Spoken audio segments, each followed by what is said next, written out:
No one remembered my birthday. Again. A few days later, my dad forwarded me an invoice for my cousin's engagement party. Your share, $2,400. I sent back $2 and a screenshot. Removed from shared account. Then I froze every card. They reported fraud. The bank asked, "Did you authorize this shutdown?"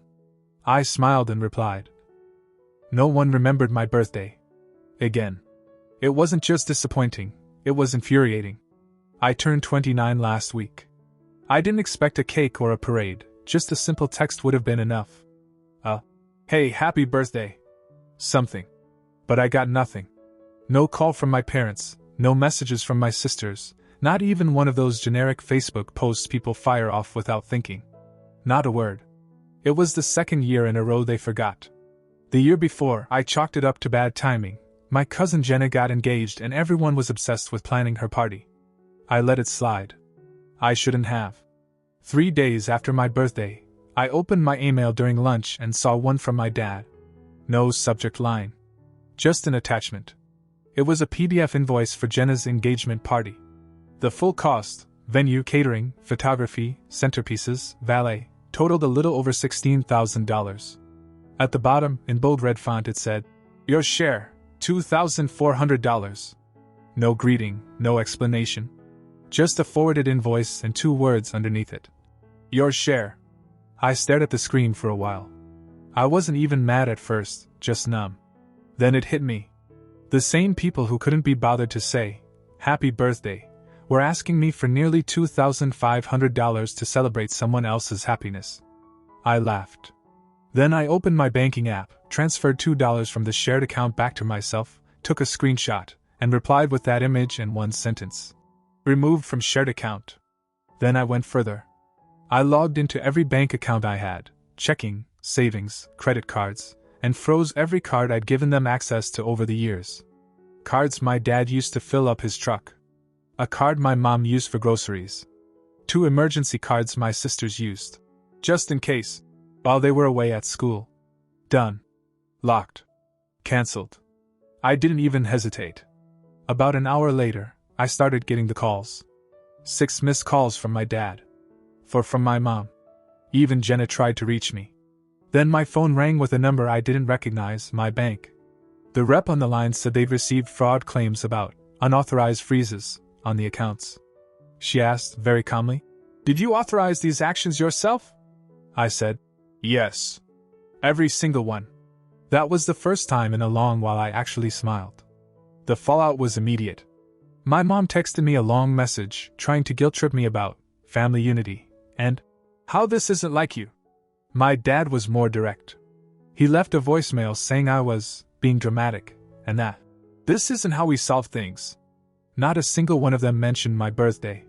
Still, I ignored every message.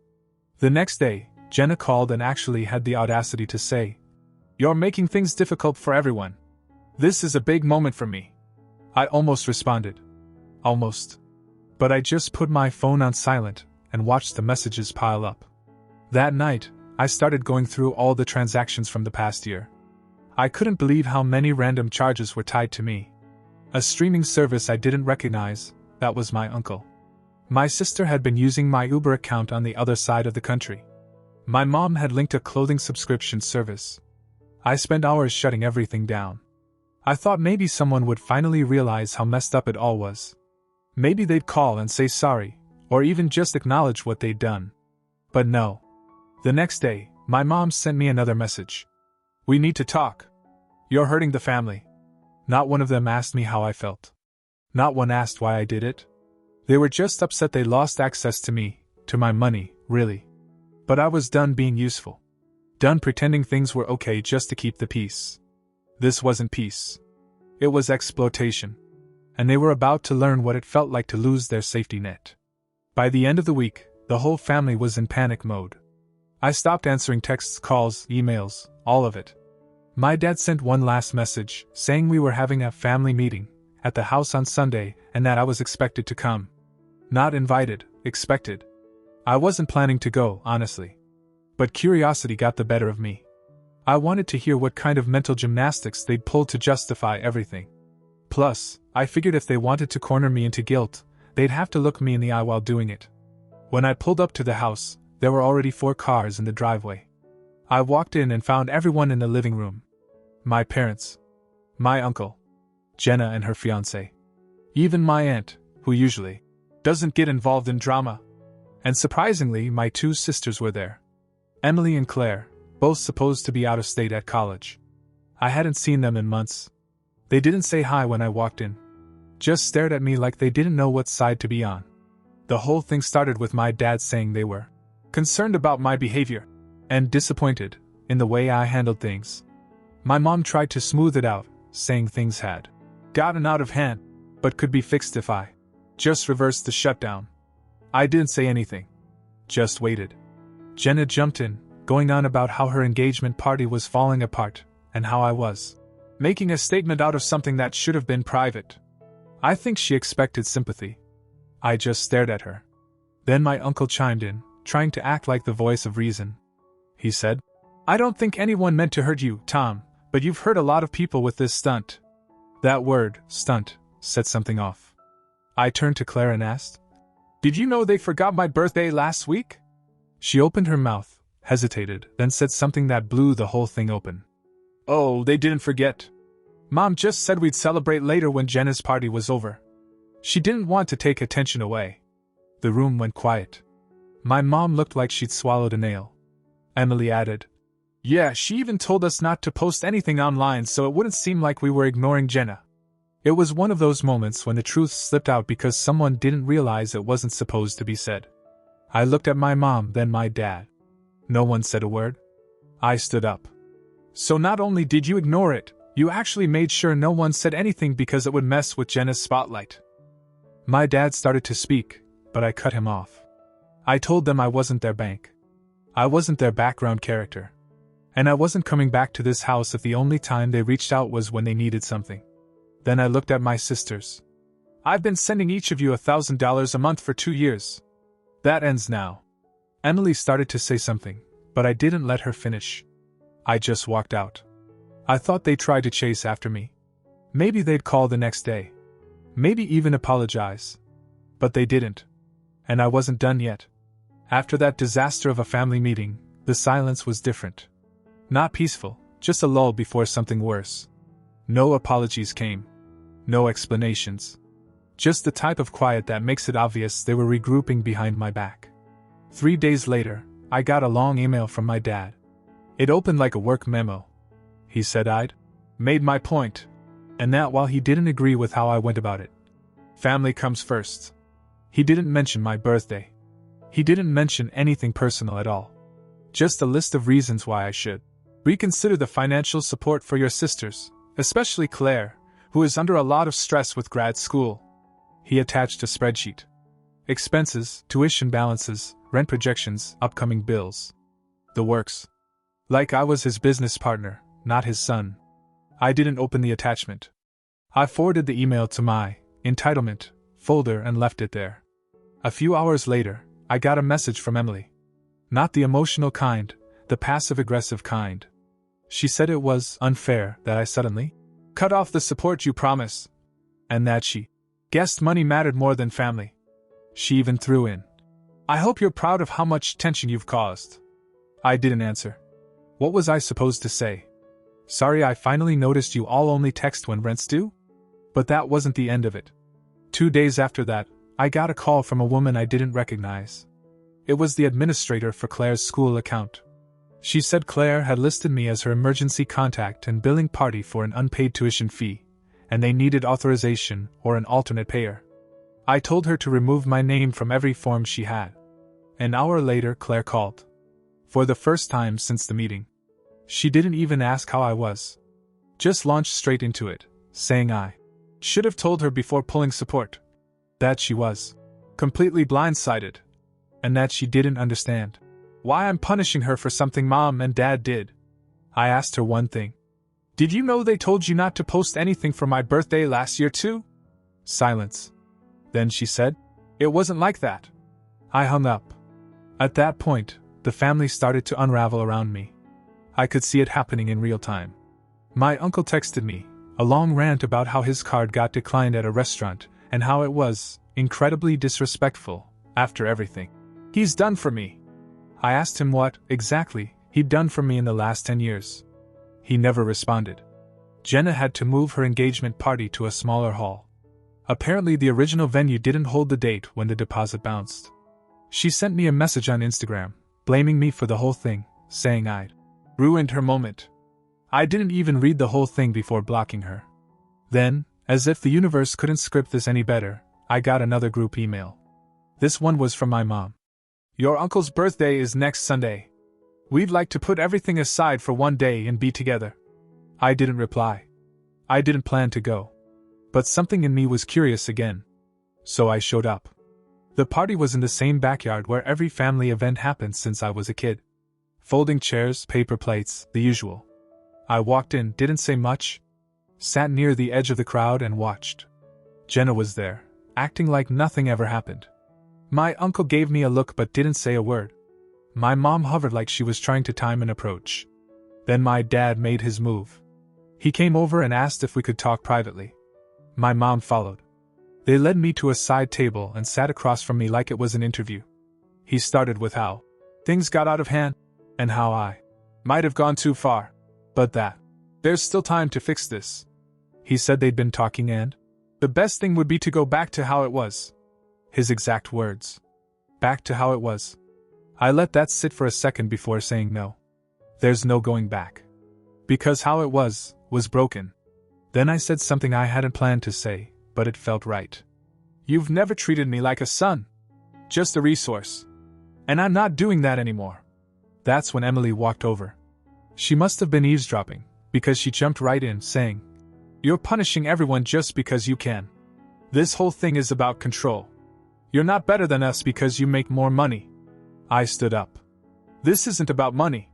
This is about respect. And none of you have ever given me any. Then I looked at Claire, who joined the circle by then, and told them both I'd been sending them $1,000 a month, not because I had to, but because I thought they were family. That ends now. Claire looked shocked. Emily didn't.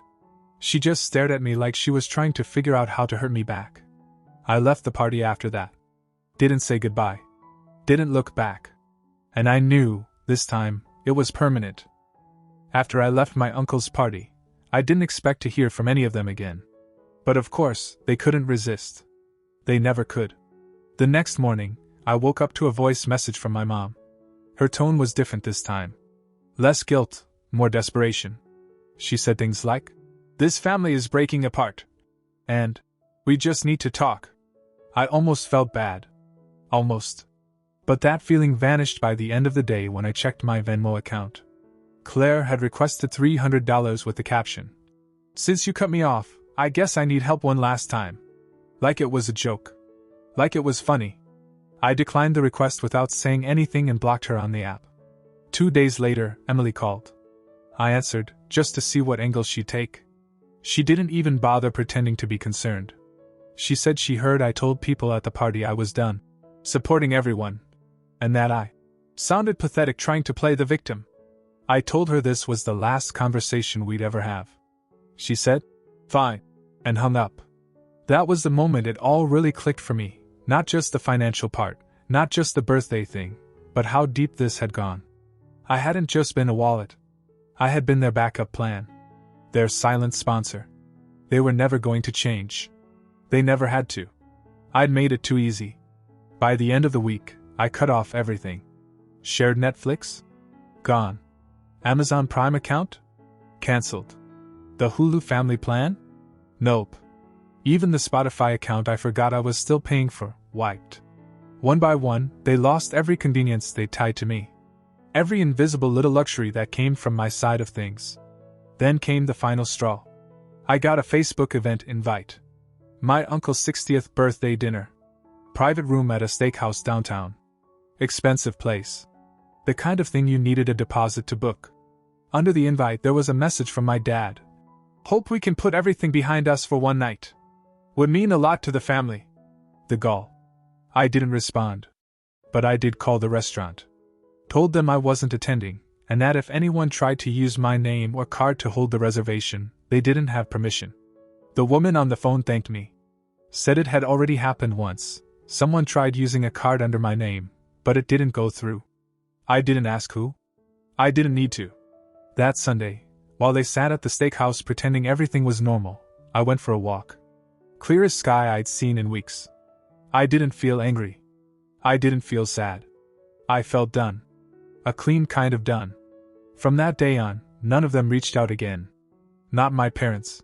Not my sisters. Not even Jenna. They finally understood. And that was the peace I'd been waiting for. After my uncle's dinner came and went without a single message or call, it hit me. They were serious this time. But not in the way people usually mean it. Serious like a Cold War. Everyone had retreated into their corners, hoping time would do the repair work for them. It wouldn't. A week passed. Then too. I started to notice how quiet my life had become. Not just less drama, actual quiet. No notifications blowing up my phone. No passive-aggressive texts from Claire about emergencies. No check-ins from my mom laced with guilt. I deleted the shared calendar we all use for family events, disconnected their contacts from any alerts. I didn't even know Jenna had moved the date of her wedding until someone at work asked if I was going. I wasn't invited. A part of me wanted to say that hurt, but honestly it didn't. I had nothing left to give them. Not time, not money, not space in my head. But then, something happened that pushed it all past the point of no return. My company published a small feature about me in an internal newsletter, just a spotlight about a recent project I'd led. It wasn't a big deal, just one of those quick, employee appreciation things. But a coworker tagged me when it went up on LinkedIn. A few hours later, I got a message request. It was from Jenna. She said she saw the post, and she wanted to talk. That she missed how close we used to be. That family events weren't the same without me. I sat with that for a while. And then I replied with one line. You missed the free ride, not me. She didn't answer. She didn't try again. A few days later, I got a text from a number I didn't recognize. It was Emily. She said she wanted to meet for coffee, just talk. Said she'd been thinking about how everything had gone down, and maybe it was time to clear the air. It was tempting. For a second, I wondered if this was it, the apology. The real conversation. But then I remembered her words at my uncle's party. You're not better than us because you make more money. The way she dismissed everything, like I was throwing a tantrum instead of finally standing up for myself. So I didn't answer. Instead, I called my bank, made sure all the old linked accounts were still dead, and set up alerts in case anyone tried anything funny again. A few weeks later, a friend of mine ran into Claire at a bookstore. They made small talk, nothing deep. But at one point she said, Tom thinks he's punishing us. He doesn't realize he's just cutting himself off. That stuck with me. Not because I doubted my choice, but because I finally understood they hadn't learned anything. They thought this was punishment. That I was sulking. That I'd come back eventually. They still didn't get it. This wasn't punishment. This was freedom. By the time summer rolled in, it had been nearly 4 months of silence. No calls. No messages. No surprise emails with, "Let's talk," in the subject line. They had finally accepted it, or at least stopped pretending they didn't deserve it. The first few weeks had been weird. Like walking out of a loud concert, and realizing how quiet the world actually is. But after that, the quiet became something else entirely. It became peace. I started doing things I hadn't realized I stopped enjoying. Cooking real dinners instead of eating out every night. Going to the gym again. Fixing things around my apartment.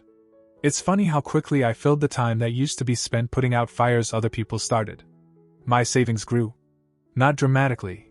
I wasn't broke before, but I felt it. That slow climb of financial breathing room. The $1,000 a month I used to send my sisters now went toward an investment account. I opened a second savings fund just for vacations. Actual vacations. Me, getting on planes and going places where no one needed anything from me. In August, I flew to Seattle for 3 days. Just me. No itinerary. No checking my phone every 5 minutes. I sat by the water one morning, holding a coffee that cost way too much, and just listened to the waves. That was the first time it really settled in. I didn't miss them. I didn't miss my parents. I didn't miss my sisters. I didn't even miss the idea of them. Because the version I'd held onto all those years, The idea of a family that cared had never actually existed. I'd just funded it into being. I saw my old life clearly now. I was the dependable one, the one who always had just enough to help. The one who paid without being asked, because they knew I would. And they loved that version of me. Until I stopped. Since I cut ties, no one came around to genuinely reconnect. Not one honest apology. Not one effort without an agenda. The olive branches were always tied to bank accounts and guilt. And I didn't feel bitter anymore. I didn't feel like I was holding on to a grudge.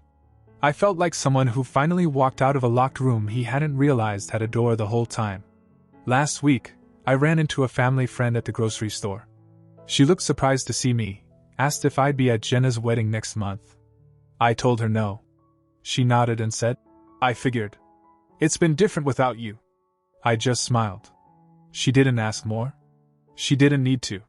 I walked out with my groceries, got in my car, and drove home, a quiet, beautiful drive. No missed calls. No surprise invoices. No emergencies disguised as love. Just me. And for the first time in my life, that was enough. The update. I hadn't heard from them in over 6 months. By that point, I assumed things were permanently settled. The silence had held for so long it stopped feeling like silence and more like normal life. Then something arrived in the mail. A real envelope. No return address on the front, just my name and my apartment number, handwritten in pen. I stood at the counter for a second before opening it, half wondering if it was from an old friend or maybe something from work. But when I slid the paper out, I recognized the handwriting immediately. It was my dad's. The letter was 2 pages long. Neatly written. No. Dear Tom. No. Love, Dad. Just a message. At first, it read like a journal entry. He talked about the weather. How the house was too quiet lately. How my mom had taken up gardening again and filled the backyard with plants that she never really took care of before. Then it got heavier. He said he'd been thinking a lot about how things had fallen apart, and that he didn't blame me anymore. That he'd spent too long assuming the role of the father who knew better, and didn't stop to realize how much he leaned on me, not just for money, but for stability. He said something that stood out. "I thought you'd always be the one to keep us together, and I never once asked if you wanted to be." He admitted to the birthday thing. Said it hadn't slipped their minds by accident, but that they'd made an active choice, one he now sees was so small in the moment, and so unforgivable afterward. Then came a part one didn't expect. He said they'd sold the RV. That caught me. It was his most prized thing, a second home on wheels, the one he always bragged about taking cross-country. Once we retire. He said they sold it a month ago, quietly, and used part of the money to pay off the credit cards he and my mom had been struggling to manage since I froze the accounts. He didn't ask me to come back. Didn't ask to talk. Just said, "We won't reach out again. We've said our piece, and it's your choice now." There was a PS at the bottom. "Your mom wanted to say sorry. She didn't know how." I folded the letter and placed it in the drawer where I keep things I don't know what to do with. Old receipts, spare keys, unopened birthday cards from people I used to talk to. I haven't responded yet. Maybe I never will. But I'll say this, for the first time, they didn't try to guilt me or ask for anything. They didn't pretend to be right. They just let go. And maybe, just maybe, that's what I needed most of all.